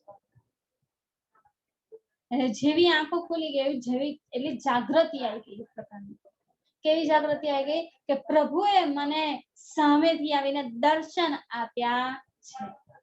કોના કારણે મળ્યા? દેવચંદ્રજીના કારણે. સૌથી પહેલી વાર આટલા વર્ષોથી સેવા કરી રહ્યા છે, પણ ક્યારેય પણ દર્શન થયા નથી. દેવચંદ્રજીના કારણે પહેલી વાર એમને દર્શન મળ્યા છે. એટલે શું કહેते આ રીતે આંખ ખુલી ગઈ, જાગૃતિ થઈ ગઈ. આ શું ભડક ઉઠે યકર, ભડકીને ઉઠી ગયા કે આ હું શું જોતો હતો. કારણ કે એક ઝપકી આવી હતી ને વચ્ચે, ઊંઘ્યા નથી, પાછું કરે ઝપકી આવી ગઈ અને એ ઝપકીમાં આટલી બધી વાત થઈ ગઈ. આ બધી વાતો બાલ મુકુંદે આવીને કરી દીધી અને સામે એમણે પણ કરી દીધી. એટલે આ રીતે જયારે એકદમ ભાન આવ્યું ને, તે એવામાં શું થઈ ગયા? આમ ભડકીને જાગૃત થઈ ગયા. અરે શું થઈ ગયું? અચાનક આમ ઝપકીને જાગી જાય છે. જો અંદર આય કે દેખી. હવે શું વિચારે છે? પ્રભુએ તો મને કીધું કે હું તો ત્યાંનો ત્યાં બેઠો છું. એટલે શું કરે છે? અંદર મંદિરમાં આવીને જોવે છે. તો બાલ મુકુંદ બેઠે સિંહાસન. તો બાલ મુકુંદ એવા ને એવા બેઠેલા હતા, જેવા ને જેવા એમણે મૂકી દીધા હતા. રાત્રે મૂક્યા હતા ને જેવી રીતે, એવી જ રીતે બાલ મુકુંદ ત્યાંના ત્યાં જ બેઠેલા છે, એ ક્યાંય ગયા નથી. એટલે પ્રભુને પૂછ્યું ને, બાલ મુકુંદને પૂછ્યું ને એમણે, તો ભગવાન તમે ક્યાં ગયા હતા? તો શું કહે છે? હું તો ત્યાંનો ત્યાં જ બેઠેલો છું, તને દેખાતો નથી. તારી સાથે આ રીતે લીલા કરી છે, એટલે લીલા કરવામાં દેખાયા નથી. બાકી મૂર્તિ તો ત્યાંની ત્યાં જ છે. એટલે હવે જયારે અંદર આવીને જોવે છે ને, તો એમને મૂર્તિ દેખાય, એટલે દર્શન આપી દીધા. ફરી ફરી ચરણો લાગે. ફરી ફરીને મસ્તક નમાવી રહ્યા છે, ચરણોમાં લાગી રહ્યા છે, પ્રણામ કરી રહ્યા છે, દંડવત પ્રણામ કરી રહ્યા છે. શું કરે છે? ફરી ફરી ચરણો લાગે, વારંવાર ચરણોમાં લાગી રહ્યા છે કે પ્રભુ તમે મને દર્શન આપી દીધા, તમે મને ધન્ય ધન્ય કરી દીધો છે. અત્યાર સુધી આવું ક્યારેય પણ બન્યું નથી. આટલી સેવા કરી, આટલું ધન્ય, આટલા વર્ષો કાઢ્યા, પણ છતાં પણ આવી રીતે દર્શન થયા નથી. આ પહેલી વાર તમે મને આવી રીતે સામેથી આવીને દર્શન આપ્યા છે. હું ધન્ય ધન્ય થઈ ગઈ છું. એટલે શું કહે છે કે આ રીતેની લીલા પહેલી વાર થઈ. એટલે શું કરે? ચરણો લાગી રહ્યા છે, વારે ઘડીએ ચરણોમાં લાગી રહ્યા છે. પ્રફુલ્લિત હુઆ મન. હવે શું થાય છે? મન જે એનું છે ને ખુશ ખુશાલ થઈ ગયું, પ્રફુલ્લિત થઈ ગયું, આનંદમાં પ્રફુલ્લિત થઈ ગયા કે હા ચલો ભગવાને હવે દર્શન આપ્યા. જે જતા રહ્યા હતા, ક્યાંક ગાયબ થઈ ગયા હતા, મને એવું લાગતું હતું, પણ હવે એ અહીંયા જ આવી ગયા છે. એટલે દિલમાં આનંદ આવી ગયો છે કે એક તો બાલ મુકુંદની મૂર્તિ પાછી આવી ગઈ, એટલે કે અદ્રશ્ય થઈ ગઈ હતી ને, તો હવે સામે દેખાવા લાગી છે, દર્શન આપી રહ્યા. સાથે સાથે સાક્ષાત આવીને દર્શન આપ્યા છે. અને એનાથી પણ ઉપર મેન વાત શું? દેવચંદ્રજીની પહેચાન થઈ ગઈ છે. કે જેમની સેવા બાલ મુકુંદ ખુદ નથી સહન કરી શકતા, એમની સેવા મેં એમની સાથે આ બધી સેવાઓ કરાઈ છે. હવે દિલમાં લાગે છે કે મેં જે કર્યું એ કેટલું ખોટું કર્યું છે, પણ અત્યાર સુધી પહેચાન નથી. હવે પહેચાન થાય ને તો ખુશાલ થઈ ગયા છે. હા હા હા, એ અખંડ નું સ્વરૂપ મારી સામે દેવચંદ્ર બનીને આવ્યા છે. આટલું મોટું મારું ભાગ્ય છે, સૌભાગ્યશાળી છે કે એ મારા ઘરે આવીને રહી રહ્યા છે, મારી સાથે સેવામાં લાગેલા. અરે મારે એમની સેવા કરવી જોઈએ, એમની જોડે મેં સેવા કરાવી છે. પણ હવે જે ઓળખાણ થઈ છે ને, એ ઓળખાણથી શું થાય છે, દિલ ખુશાલ થઈ ગયું છે, પ્રફુલ્લિત હુઆ મન. હવે શું થાય છે, મેન વાત, હવે બહુ સરસ વાત છે, સાંભળવા જેવી, જાણવા જેવી. હરદાસજી ઘર સે ચલે, देव खबर श्री देवचंद्र जी को, भाई खुशहाली दीदार की मिले सामे बाजार में. હરદાસજી ઘર સે ચલે. હવે હરદાસજી શું કરે છે, વિચારે ક્યારે દેવચંદ્રજી મળે અને ક્યારે હું એમને આ બધી વાતો. આપણને પણ બહુ ખુશી હોય ને, તો આપણે શું કરે, અરે કોઈક એવું મળી જાય, ફ્રેન્ડ મળી જાય, કઈક એવું મળી જાય કે હું એમને બધી વાતો, અમારા દિલમાં જે ઉભી રહ્યું છે એ બધું એમને કહી દઉં. આનંદ જે દિલમાં થઈ રહ્યો છે ને, એ આનંદ પ્રગટ કરવાની વાત આવે દિલમાં. અને અત્યારે તો હરદાસજીને એટલો આનંદ મળી રહ્યો છે, એટલો આનંદ મળી રહ્યો છે કે એમનાથી દિલમાં સમાવાતો નથી, છલકાઈને બહાર નીકળી રહ્યો છે. ઘરમાં કોઈને નથી કેવું, પત્ની છે, બાળકો છે, કોઈને કેવું નથી. કોને કેવું છે, દેવચંદ્રજીને કેવું છે. હરદાસજી ઘર સે ચલે, જેવું એમને દર્શન કરી લીધા ને બાલ મુકુંદના, કે મૂર્તિ સામે હવે દર્શન આપી રહી છે, દેખાઈ રહી છે, તો હવે આ વાત અમારે દેવચંદ્રજીને કરવી જોઈએ. અને એમને મળવા માટે હવે શું કરે છે, ઘરેથી એટલે કે મંદિરેથી બહાર નીકળે છે. દેવ ખબર શ્રી દેવચંદ્રજી કો, કેવી રીતે જલ્દી દેવચંદ્રજી મળે, ફટાફટ ચાલી રહ્યા છે, દોડી રહ્યા છે, શ્વાસ ચડી રહ્યો છે ખુશીથી, દોડતા. પણ શું કરે છે, મનમાં વિચારે છે કે દેવચંદ્રજી મળે અને દેવચંદ્રજી બધી વાત કરું. ભાઈ ખુશાલી દીદાર કી, દર્શન આપ્યા છે, સાક્ષાત બાલ સ્વરૂપે આવીને દર્શન આપ્યા છે. આ વાત દેવચંદ્રજીને કયા વગર રહી શકીશ નહીં. ક્યારે દેવચંદ્રજી મળે અને ક્યારે એમને બધી વાતો કરું. એટલે શું કરે છે, શોધી રહ્યા છે દેવચંદ્રજી, એમના ઘેર જવાનો પ્રયત્ન કર્યા છે. એટલે શું કરે છે, એમના ઘરેથી નીકળ્યા દેવચંદ્રજીના ઘરે જવા માટે.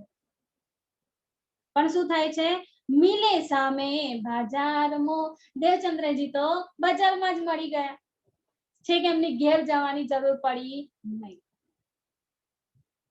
એટલે દોડતા નીકળે છે હરદાસજી, અને શું વિચારી રહ્યા છે, જલ્દી દેવચંદ્રજી મળી જાય અને જલ્દીથી એમને બધી વાતો કરું. એમના ઘેર જવાનો પ્રયત્ન કરે છે, પણ શું કરે છે, રસ્તામાં જ વચ્ચે દેવચંદ્રજી મળી જાય છે. જેવા દેવચંદ્રજીને જોવે છે ને, ખુશી કોઈ પાર નથી. એ અખંડની ખુશી જાણે એમને મળી ગઈ હોય ને, એ રીતે પોતાની ખુશી, પોતાનો આનંદ પ્રગટ કરી રહ્યા છે. એ ઉલ્લાસ જે છે ને એમના દિલમાં ભરેલો છે ને, એ ઉમંગ બધા છલકાઈને બહાર નીકળી રહ્યો છે. શું થાય છે, હરદાસજી દોડ ઉતાવલે, હરદાસજી દોડે છે ઉતાવળા થઈને, કે દેવચંદ્રજી જેવા મળે અને એવી જ એમને આ બધી વાતો કરું. શીશ નમાયા ચરણ, અને જેવું બજારમાં દેવચંદ્રજીને જોવે છે ને, દોડીને ફરી એમની સામે જાય છે. એમને ગળે લાગવાના કે પછી એમને કઈક કહેવાને બદલે શું કરે છે, સીધા એમના ચરણોમાં દંડવત પ્રણામ કરી દે છે. કોઈ વાતચીત નહીં, કોઈ પ્રકારની કશું જ કહેવું નહીં, સૌથી પહેલા પ્રણામ. આ ગુરુ, આ છે હરદાસજી. કેટલા વિનમ્ર સ્વભાવ છે, જેવો દિલમાં હતો ને એવો જ ભાવ બહાર. કોઈ પણ પ્રકારનું છલ નહીં, કોઈ પણ પ્રકારનું અભિમાન નથી, અહંકાર નથી, મેં ખુદી કે હું ગુરુ, હું મોટો, ઉંમરમાં પણ મોટા હતા ને દેવચંદ્રજી, તો પણ એ પણ મોટાઈ નથી. બજારમાં, ભરી બજારમાં લોકો બજારમાં શું કરે છે, કંઈક ને કંઈક ખરીદી રહ્યા છે, કંઈક ને કંઈક વેચી રહ્યા છે. ભરી બજાર છે, આખું બજાર ભરેલું છે લોકોથી, વ્યક્તિઓ. સહેજ પણ વિચાર્યું નથી કે આ એટલી બધી બજારમાં હું ગુરુ થઈને શિષ્યના ચરણોમાં પડું. શું જોયું? જેવા દેવચંદ્રજીને જોયા ને એવા જ શું કરે છે, સીધા ચરણોમાં પડી ગયા, આખા દંડવત પ્રણામ કરી દીધા. દંડવત પ્રણામ કરીને શું કરે છે, દેવચંદ્રજીના ચરણોના પ્રણામ કર્યા, એમના ચરણોમાં એમણે પોતાનું શીશ નમાવી દીધું. શીશ નમાવવું એટલે જે કંઈ પણ પોતાના મનમાં વિચારો હતા, પોતાના દિલમાં વિચારો, એ બધું શું કરી દીધું, દેવચંદ્રજીના ચરણોમાં કુરબાન, બધું સમર્પિત કરી દીધું. આ છે ગુરુનું સમર્પણ. કે જે પહેચાન થઈ છે ને, એ પહેચાનમાં કોઈ પણ પ્રકારની ગુરુ ભાવના આવતી નથી. હા ભાઈ, ચલો ગમે તે હોય, ભલે ને બહુ મોટા હોય, પણ હું એમનો તો એક ગુરુ જ છું, મારે એમના ચરણોમાં ના પડે.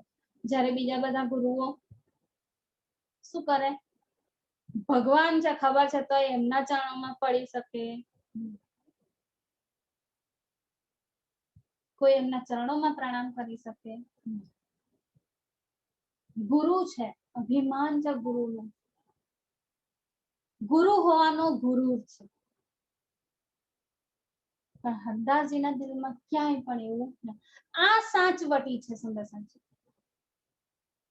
આ સાચવટી જોઈને હરદાસજીની સંગત દેવચંદ્રજીએ કરી છે, અને આટલા સમયથી એમની જોડે રહી ગયા છે.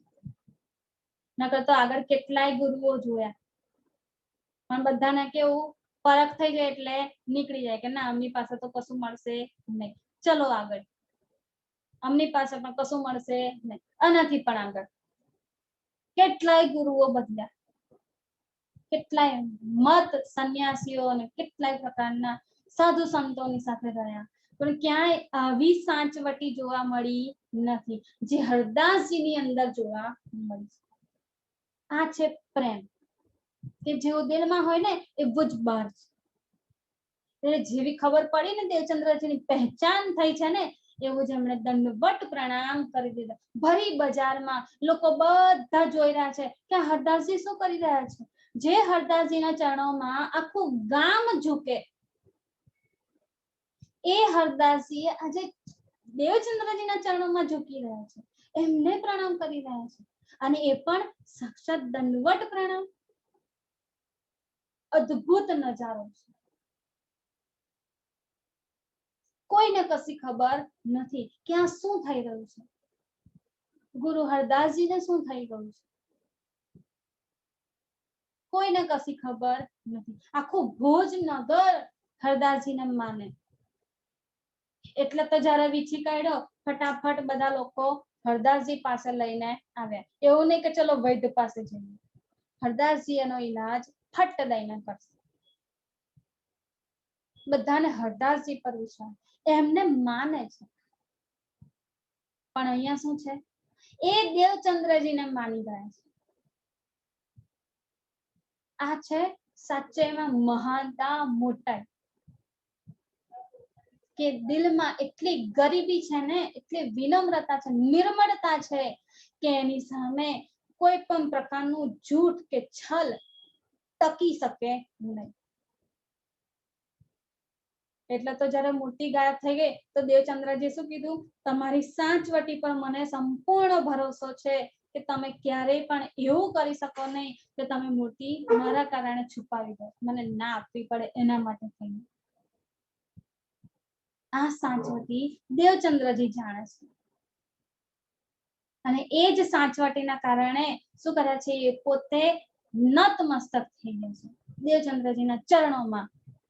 हरदासजी दौड़े उतावले, शीस नमाया चरण, कही हरदासजी कहाँ करत हो, हाथ उठाया तीन। હવે હરદાસજીને આવી હાલતમાં જોયા કે એ તો મારા ચરણોમાં પડી ગયા છે. દેવચંદ્રજીને આ પસંદ આવ્યું નહીં. શું કે છે, ગુરુજી આ શું કરી રહ્યા છો? હું તમારો શિષ્ય છું, મારે તમારા ચરણ છોડવા પડે, મારે તમારા ચરણોમાં નતમસ્તક થવું પડે, હું તમારા ચરણોમાં શીશ ઝુકાવું. અને આ શું કરી રહ્યું? ઊંધું થઈ રહ્યું છે. તમે મારા ચરણ પકડી રહ્યા છો, મને પાપમાં નાખશો નહીં. દેવચંદ્રજીને હસી કશી પણ ખબર નથી, પોતાની પહેચાન નથી. હરદાસજીને પહેચાન થઈ ગઈ છે એટલે નતમસ્તક થઈ ગયા છે, શીશ ઝુકાવી દીધું છે ચરણોમાં. એટલે શું કરે, કહી હરદાસજી કહા કરત હો. હરદાસજી આ શું કરી રહ્યા છો તમે? ભરી બજારમાં એ પણ લોકો બધા જોઈ રહ્યા છે, શું વિચારશે કે ગુરુ શિષ્યના પગે પડી રહ્યા છે? આ તો ઊંધું થઈ રહ્યું છે. એટલે શું કરે છે, હરદાસજીને પોતે ઊભા કરે છે, પોતાના હાથો ઉઠાયા તીન. જેવું ચરણોમાં પડી ગયા છે ને એવું જ ચરણોમાંથી ઉઠાવે છે કે તમે મારા ચરણ પકડશો, મને પાપમાં નાખશો. એટલે હરદાસજીને જયારે આવી રીતે ચરણ પકડતા જોયા ને એમનાથી રહેવાયું નહીં. તરત જ એમને ઊભા કર્યા, હાથ પકડીને એમને ઊભા કર્યા. કહ્યા એ શ્રી દેવચંદ્રજી, કહા ખબર કહો मैं तुम, कही तुम्हारे स्वरूप की पहचान नहीं हम.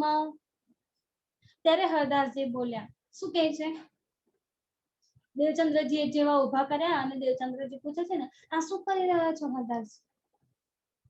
એટલે શું કરે છે, હરદાસજી હવે ઊભા થયા અને કહે છે કે કહ્યા એ શ્રી દેવચંદ્રજી, હે શ્રી દેવચંદ્રજી, મેં તમારી અત્યાર સુધી ઓળખાણ કરી નહીં. મારે તમને ઓળખવા જોઈતા હતા, પહેચાન કરવી જોઈતી હતી, પણ એ પહેચાન હું કરી શક્યો નથી. તમે તો વારે ઘડીએ મને સમજાવ્યું છે તો પણ હું સમજી શક્યો. તમારી શ્રેષ્ઠ બુદ્ધિને જોઈને પણ મારી બુદ્ધિમાં એ સમજ ના આવી કે તમારી અંદર કંઈક અખંડની શક્તિ લીલા કરી રહી છે, તમારી પહેચાન કંઈક મોટી છે, એ હું પહેચાની શક્યો નહીં. શું કહા ખબર કહો મેં તુમ, તમે કોણ છો એના માટે હું તમને શું કહું? તમારી પહેચાન મને થઈ ગઈ છે. અત્યાર સુધી મેં તમારી જોડે ઘણી સેવા કરાવી, પણ હવે મારે તમારી સેવા કરવી છે. હવે હું તમારી સેવા કરવા માંગુ છું. શું કહે છે, કહી તુમારે સ્વરૂપ કી. શું કહે છે, હરદાસ અહીં આગળ કહી રહ્યા છે કે તમારા સ્વરૂપની પહેચાન નહીં હમ, મને અત્યાર સુધી પહેચાન થઈ નથી, હું અત્યાર સુધી તમને પહેચાની શક્યો નથી, એટલે તમારી જોડે બધી સેવા કરાવી. ભૂલ થઈ ગઈ, માફ કરી દો. મને ઓળખાણ નથી એટલે મારાથી આ ભૂલ થઈ ગઈ છે, પણ હવે આવી ભૂલ થશે નહીં. હવે પહેચાન થઈ ગઈ. આના પરથી પણ સમજદારી આપણે બતાવવી જોઈએ. આપણી જાગૃત બુદ્ધિ જે છે ને એ ખુલવી જોઈએ. શું કહે છે, જેવી પહેચાન થઈ છે ને એવી ભૂલ ના કરવાની વાત કહે છે કે હવે ફરી આ ભૂલ થશે નહીં. કેમ નહીં થાય? કારણ કે હવે પહેચાન થઈ ગઈ છે. આપણને પણ ધણીની પહેચાન થઈ છે ને તો પણ આપણે કેટલી ભૂલો કરીએ છીએ. વાણીમાં શું કીધું, જબ લગ ભૂલી નીંદ में तब लग नहीं दोष, जब जागी हक इल्म में तब भूली सिर अफसोस. કે જબ લગ હોતી નીંદ में, જ્યાં સુધી નિંદ્રામાં હતા, જાગૃતિ નથી, પહેચાન નથી, ત્યાં સુધી ગમે તેટલી ભૂલો કરી, અપરાધ કર્યા, ગુનાહો કર્યા, બધા ધણીએ માફ કર્યા છે. એક પણ ભૂલની સજા આપી. કેમ? કારણ કે ફરામોશ છે, કોઈ પહેચાન નથી, કઈ પણ પ્રકારની ખબર નથી. જો ખબર હોય તો આવું કરે, ધણી જાણે છે એટલે કોઈ પણ વાતે શું કરી છે, કોઈ પણ ભૂલે ક્યારેય પણ કોઈ પણ પ્રકારની સજા આપી નથી. પણ પછી શું કહે છે, જબ જાગી હક ઇલ્મે, ધણીના ઇલમથી, હક ઇલ્મે, ધણીના ઇલમથી, વાણીથી જ્યારે જાગૃત થાય છે ને ત્યારે શું થાય, ભૂલી શેર અફસોસ. પછી જાગૃત થઈને પણ જો એ ભૂલો કરે તો પછી સીધે હાથ સાહેબ કરે મરો. પછી ધણી હાથ સીધો કરીને પછી મરોડીને સીધું કરશે. હજી ખબર નહીં પડતી ને, ચલ દંડો માર. ધણી દંડો તો નહીં મારતા, પણ આ રીતે એમનામાં એ વાતમાં પણ પ્રેમ છુપાયેલો છે. એવું નથી કે ધણી ગુસ્સો કરીને આપણને જગાડશે. શું કરી રહ્યા છે, પહેચાન આપી રહ્યા છે. હવે પહેચાન થયા પછી પણ જો ભૂલો થાય, ગુનાહ થાય, તો પછી એ ગુનાહની માફી મળી શકે. વાણી મળી ગઈ છે, વાણીથી પહેચાન થઈ ગઈ છે કે કૃષ્ણમાં કશું રહ્યું નથી. હવે તો પણ કૃષ્ણ કૃષ્ણ કરવું છે, તો પછી શું થાય, ધણી કહે છે હજી પણ કૃષ્ણ પકડવા છે. એ 11 વર્ષ 52 દિવસની લીલા પકડવી છે, જેને અખંડ કરી છે. જો મારી હોત, મેં કરી હોત, એટલે કે લીલા તો ધણીએ કરી છે, પણ એમનું સ્વરૂપ હોત તો અખંડ કરવાની જરૂર પડે. રાસ પણ અખંડ કરે છે, રાસમાં પણ જો એમનું અસલ સ્વરૂપ હોત તો અખંડ કરવાની જરૂર પડે નહીં. આ લીલા પણ અખંડ થવાની છે, પણ આ લીલામાં શું છે, ધણીએ ઇલમ આપ્યું છે, વાણી આપી છે. એ ઇલમ શું છે, ધણીના દિલનું સ્વરૂપ છે. ધણીના દિલમાં જે સાગરો વહી રહ્યા છે ને, એ સાગરોમાંથી એક બૂંદ અહીંયા આવી છે. એને અખંડ કરવાની જરૂર પડી છે ના. વાણીમાં ક્યાંય નથી લખ્યું કે આ વાણીને અખંડ કરવામાં આવશે. કેમ અખંડ કરવાની જરૂર નથી, આ અખંડ જ છે, એને અખંડ કરવાની જરૂર નથી. કેમ, કારણ કે ધણી ક્યાં બેઠા છે, આ વાણીમાં. એટલે આ વાણી તો શું છે, ધણીના દિલનું સ્વરૂપ છે, ધણીનું વાંગમય સ્વરૂપ છે, સાક્ષાત સ્વરૂપ છે ધણીનું. એને અખંડ કરવાની જરૂર નથી. જ્યારે જેટલી જેટલી લીલા કરી છે, જેટલા જેટલા તન ધારણ કર્યા એ બધાને અખંડ કરવાના છે. એટલે તનને પકડવાનું નથી, નામ પકડવાનું નથી. ના મહેરાજ નામ પકડાવ્યું છે ધણીએ, ના દેવચંદ્રજી નામ પકડાવ્યું છે, કે ના કૃષ્ણ નામ પકડાવે છે, કે ના બાંકે વિહારી નામ પકડાવે છે, ના ભજનાનંદ નામ પકડાવે છે. આ બધા નામથી ધણી આપણને બહાર કાઢી રહ્યા છે. આ નામ મારા નથી, હું મહેરાજ નથી, દેવચંદ્રજી નથી, કૃષ્ણ પણ નથી. શું છું, એ અખંડ સ્વરૂપ, અક્ષરાતીત છું. એટલે તો જ્યારે આપણે તાતમ બોલીએ છીએ ને, તાતમમાં છેલ્લી લીટી શું, जब ए सुखंग में आ गई तब छूट जाए विकार, आयो आनंद अखंड घर को श्री अक्षरातीत भरथार. अक्षरातीत भरथार છે આપણું, એ અક્ષરાતીતની પહેચાન કરવાની છે, જે અખંડ સ્વરૂપ છે, પરમધામનું રિયલ સ્વરૂપ છે, અસલ. અને જેમની વાતો વાણીમાં આપણને રાસ, સાગર, શિંગાર, પરિક્રમા, ખિલવત આ બધામાં કરવામાં આવી છે, એ અખંડ સ્વરૂપ. હવે કોને પકડવાનું છે, એમને. આ પહેચાન કરાવી રહ્યા છે કે જબલક ભૂલી નીંદ में તબલક નહીં દોષ. જ્યાં સુધી ખેલમાં હતા, ભૂલેલા હતા, ત્યાં સુધી બધું પકડો, કઈ વાંધો નથી. તમે પકડ્યું કશો જ વાંધો નથી, કોઈ પણ પ્રકારની ભૂલની, ગુનાની તમને સજા નહીં આપે. પણ જબ જાગી હક ઇલ્મે, ધણીના ઇલમથી જ્યારે ખબર પડી ગઈ અને તો પણ બધું પકડો છો, તો પછી ભૂલી સિર અફસોસ, પછી અફસોસ થશે, પછી સજા મળશે. ગુનાહ તો કર્યો છે, પછી ગુનો લાગશે. અરે આ ગુનામાંથી તો શ્યામાજી પણ નથી બચી શક્યા. ખિલવત વાંચીએ ને આપણે તો આપણને ખબર પડે છે, શ્યામાજીને પણ ગુનો લાગ્યો છે. ઇન્દ્રાવતી શું કહે છે, શ્યામાજીનો ગુનો લાગે છે, એમનો ગુનો જોઈને હું બીવો છું કે ક્યાંક મને ગુનો લાગી જાય નહીં. એક તો પ્રાણનાથ થઈને બેસાડી છે મને આ બ્રહ્માંડમાં, હું પ્રાણનાથ નથી. ઇન્દ્રાવતી પોતે કહી રહ્યા છે, હું પ્રાણનાથ નથી. ખિતાબ આપ્યો છે ધણીએ, મહામતી કરીને બેસાડી છે મને તો.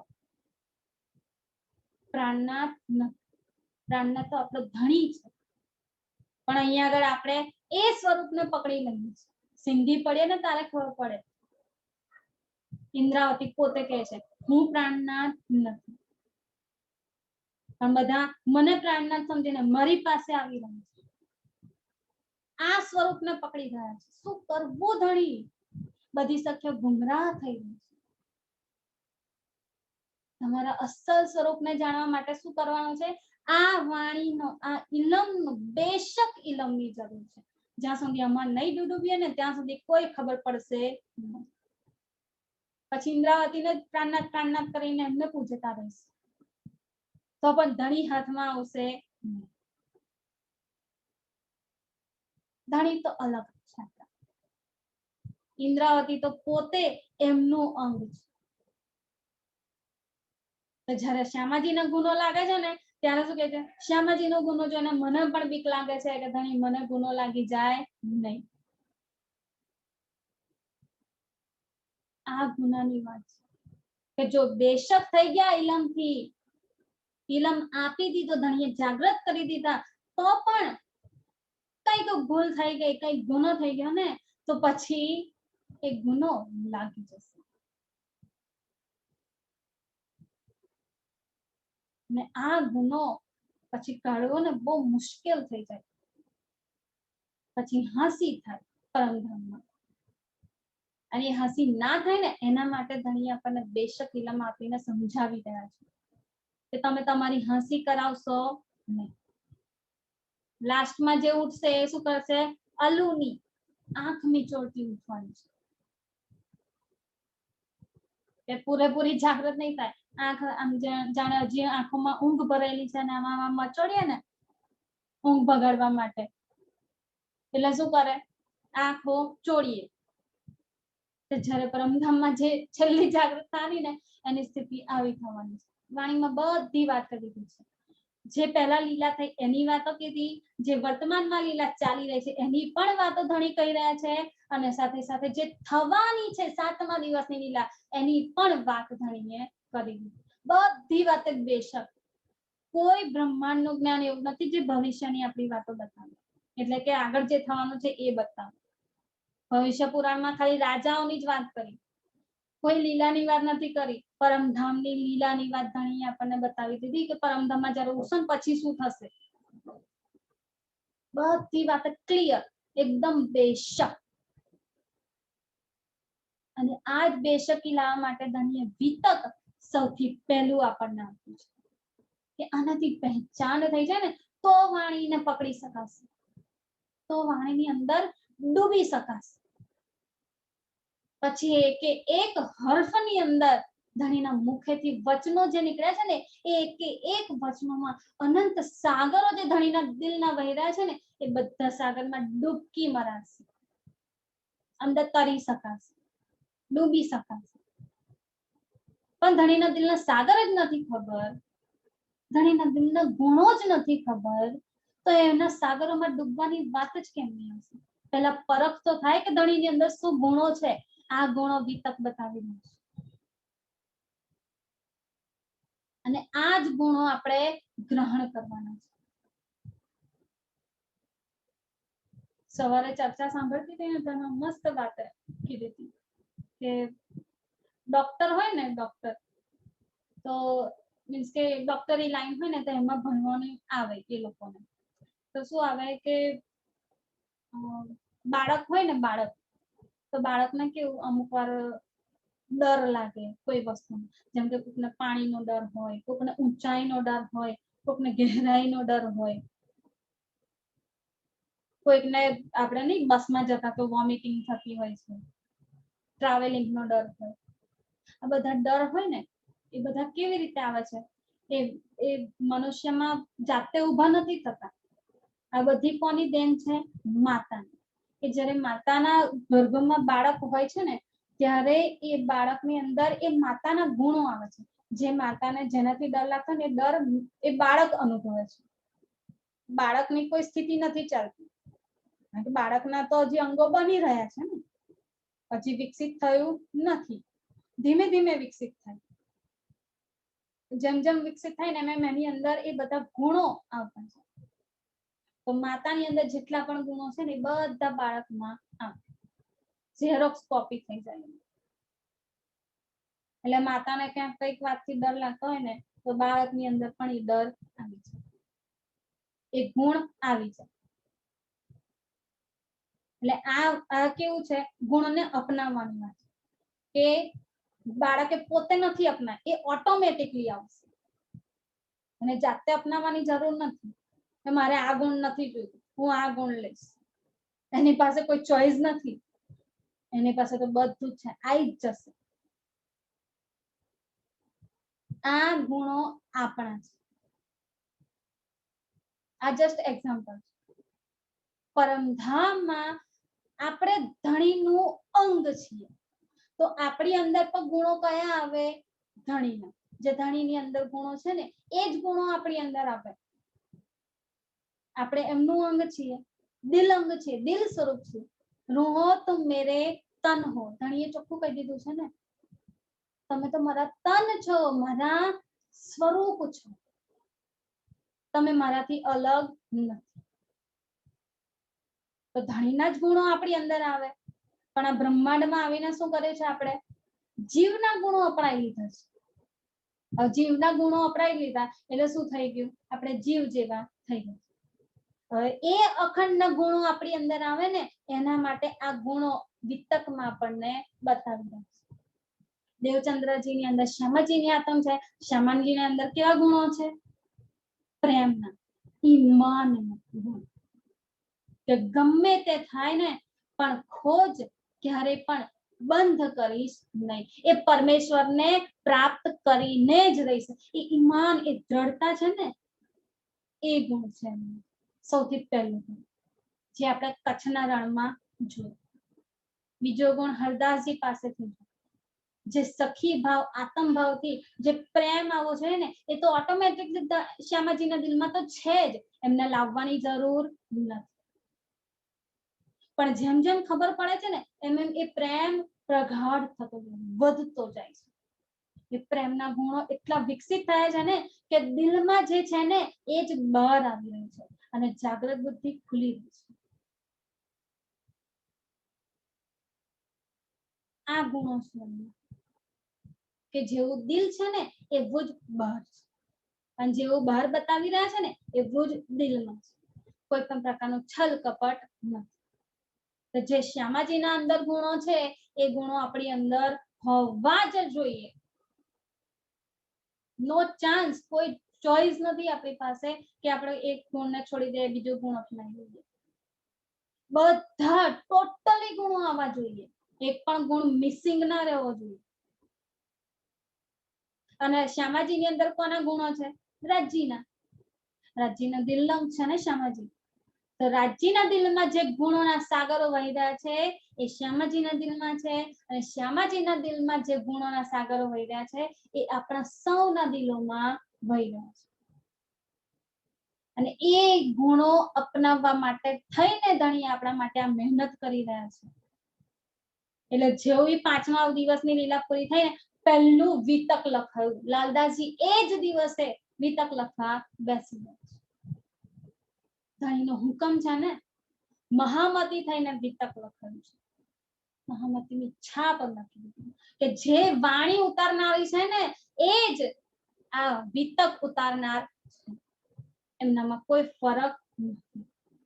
તન અલગ અલગ ઉપયોગ આવ્યું છે.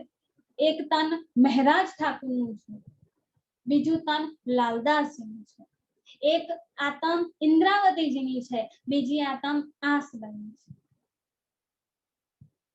તો આ રીતે ખાલી શોભામાં ઘણી ભિન્નતા રાખી રહ્યા, લીલામાં આ રીતે પણ આપનાર કોણ છે?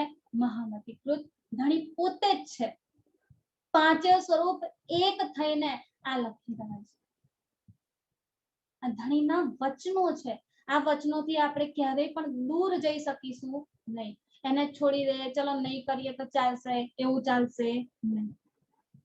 જેટલું વાણી આપણા માટે ઇમ્પોર્ટન્ટ છે ને એટલું જ વિતક આપણા માટે ઇમ્પોર્ટન્ટ છે. બેઉને જ્યારે એક પેલું તોલણિયું ના હોય આપણી જોડે કે જેમાં તોલી શકાય, વજન કરીએ બરાબર, તે તોલીને જ્યારે જોવામાં આવે તો કયું શેનો ભાર વધારે છે શેનો ઓછો છે એ આપણને ખબર પડે. વિતક અને વાણીને મૂકીશું ને તોલવામાં, બંને એક સરખું, કોઈ ફરક નહીં. કોની છાપ છે? મહામતી. વાણીમાં પણ મહામતી છે, અહીંયા વિતકમાં પણ મહામતી છે. ધણીના જ વચનો છે આ, ધણીના દિલમાંથી નીકળેલા વચનો છે, ધણીની લીલા છે આ, જેમાં ધણીએ આ લીલા કરીને પોતાના ગુણો પ્રગટ કર્યા છે અને આ ગુણો આપણે હવે આપણા દિલમાં લેવાના છે. એટલા માટે આ બધી પહેચાન કરાવી રહ્યા છે. જ્યાં સુધી આ પહેચાન નહીં થાય ને ત્યાં સુધી બધું જ ફોક છે, કશા જ કામનું નથી. સૌથી પહેલી પહેચાન છે, કારણ કે આ પહેચાન માટે તો આખું બ્રહ્માંડ બનાવ્યું છે આપણા માટે. પહેચાન માટે તો આખું 3 ખેલ કર્યા છે આપણા માટે. શું કહે છે ધણી? एक अर्श की पातशाही और वाहिदत का इश्क 100 दिखलाने वो हमको पहले दिल में लिया हक. ધણીએ પહેલા દિલમાં કેમ લીધું? એક अर्श की पातशाही और वाहिदत का इश्क. આ પહેચાન કરાવવાની છે અને આ જ પહેચાન કરવા માટે તો આ બધી લીલા કરી છે એમણે. તો આ લીલામાં શું પ્રગટ થાય છે? એ अर्शની पातशाही, એ એમનો इश्क, સાથે સાથે બીજા એમના આનંદ ગુણો. તો બધા તો આપણા અંદર આવવા જોઈએ, ના આવે એવું બને નહીં. જે એમનું અંગ છે ને એમની અંદર તો ઓટોમેટિકલી જ આવી જશે. જેમ માતાના ગુણો બાળકની અંદર ઓટોમેટિકલી આવી જાય ને, એવી જ રીતે જે ધણીનું અંગ છે ને, રૂહ છે, બ્રહ્મ સૃષ્ટિ છે, એની અંદર તો ઓટોમેટિકલી જ આ બધા ગુણો આવશે ને આવશે. એક તો ગુણો આવ્યા વગર રહી શકે નહીં અને બીજું બ્રહ્મ સૃષ્ટિ ગુણોને લીધા વગર રહી શકે નહીં. બેવ અરસ પરસ છે, અરસ પરસ સરસ, સબ એક રસ, બધું એક રસ, અદ્વૈત જ છે બધું. આમ ફરીને આવીએ કે આમ ફરીને આવીએ, ત્યાં જવાનું છે, મૂળ એ જ છે. આ 6થા દિવસમાં ધણીએ આપણને આટલી મોટી નિયામત આપી છે. એવું નથી કે આને માત્ર વર્ષમાં એક જ વાર કરવાનું, આ કન્ટિન્યુ આપણા દિલમાં રહેવી જોઈએ. અને જ્યાં સુધી દિલમાં નથી આવતી ને ત્યાં સુધી શું કરવાનું છે? કન્ટિન્યુ એનું પઠન થવું જોઈએ, કન્ટિન્યુ એનું મંથન થવું જોઈએ, કન્ટિન્યુ એના ગુણો દિલમાં આવતા રહેવા જોઈએ. દરેકે દરેક મોમિનની અંદર એક એક ગુણ ધણીના દેખાય છે. એ કુરબાની, એ ઈમાન પાક્કો, એ ઇશ્ક, બધા જ ગુણો અનંત પ્રકારના છે, અપાર છે. અને એ ગુણો ધણી આપણને આ લીલામાં બતાવી રહ્યા છે અને એની પહેચાન આપી રહ્યા છે. તો હવે આગળ જે કંઈ પણ છે એ બધું વાત આપણે કાલે જોઈશું સુંદર શાંતિ. આજે ચોપાઈ દોહરાવી દઈએ. अब प्रभु जी तुम हरदास जी दौड़ उतावले शीस नमाया चराना, कही हरदास जी कहा करत हो हाथों उठाया तीन, हाथों उठाया तीन. बोलिए श्री प्राणनाथ प्यारे की जय, धाम के धनी की जय. प्रणाम जी सुंदर साथ जी.